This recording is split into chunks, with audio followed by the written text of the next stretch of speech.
మేడ్చల్ డిటిఓగా రఘునందన్ గౌడ్ పేట్ బషీరాబాద్. మేడ్చల్ జిల్లా రవాణా శాఖ అధికారి రఘునందన్ గౌడ్ పేట్ బషీరాబాద్ కార్యాలయంలో సోమవారం బాధ్యతలు చేపట్టారు. బాధ్యతలు చేపట్టే ముందు మేడ్చల్ జిల్లా కలెక్టర్ గౌతమ్ కుమార్లను కలిసి మొక్కను అందజేశారు. కలెక్టర్ మొక్కకు అందజేస్తున్న డిటిఓ. సో ఇక్కడ మేడ్చల్ జిల్లా కలెక్టర్ గౌతమ్ కుమార్ గారికి మన డిటిఓగా వచ్చిన రఘునందన్ గౌడ్, ఈయన గత పరిపాలన ఈయనది ఏంటంటే ఇబ్రాహీంపట్నం నియోజకవర్గంలో ఇబ్రాహీంపట్నం ఆర్టీఓగా కొనసాగినారు.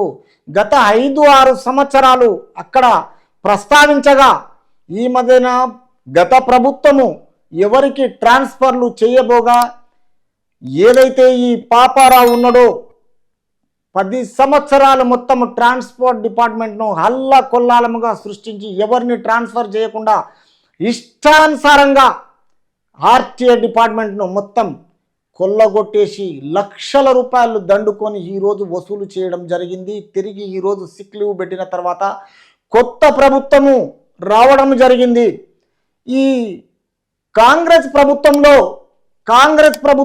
ఈరోజు పలు శాఖలు పలు శాఖల్లో రవాణా శాఖ ఒకటి పొన్నం ప్రభాకర్ గారి ఆధ్వర్యంలో ప్రిన్సిపల్ సెక్రటరీ అయినా ఈరోజు రవాణా శాఖలో పలు కీలక మార్పులు ఇన్స్పెక్టర్లను, ఆర్టీఓలను, డిటిఓలను మార్చడం జరిగింది. అంటే ట్రాన్స్ఫర్లుగా 10 సంవత్సరాలు కొనసాగుతున్న వాళ్ళు 10 సంవత్సరాలు పాతుకుపోయిన తర్వాత ఈరోజు నీతి నిజాయితీగా అందరినీ ట్రాన్స్ఫర్ చేయడం జరిగింది. ఈ రఘునందన్ గౌడ్ ఇబ్రాహీంపట్నం నియోజకవర్గంలో ఇబ్రాహీంపట్నం ఆర్టీఓగా 6 సంవత్సరాలు అక్కడ చేయడం జరిగింది.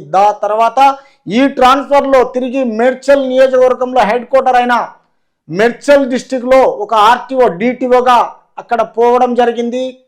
కలెక్టర్ గౌతమ్ కుమార్ గారికి ఒక మొక్కను అందించి ఆయన ఆశీర్వాదంతో ఇక్కడ మేడ్చల్ నియోజకవర్గంలో డిటిఓగా కొనసాగి ఈరోజు మంచి పేరు తెచ్చుకోవాలని ఆయన కలెక్టర్ కలవడం జరిగింది.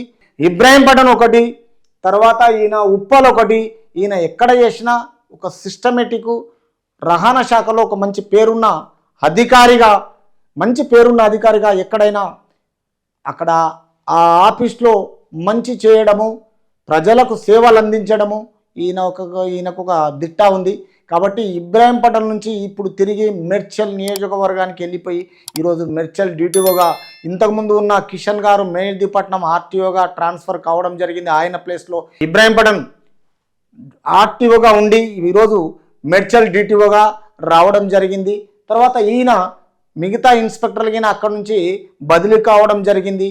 అక్కడ రవికుమార్ గారు ఉన్నారు. తర్వాత ఆయనగిన మెహదీపట్నం ట్రాన్స్ఫర్ కావడం జరిగింది. తిరిగి ఈరోజు అసిస్టెంట్ మోటార్ వెహికల్ ఇన్స్పెక్టర్లు శ్రీలత బాధ్యతలు చేపట్టారు.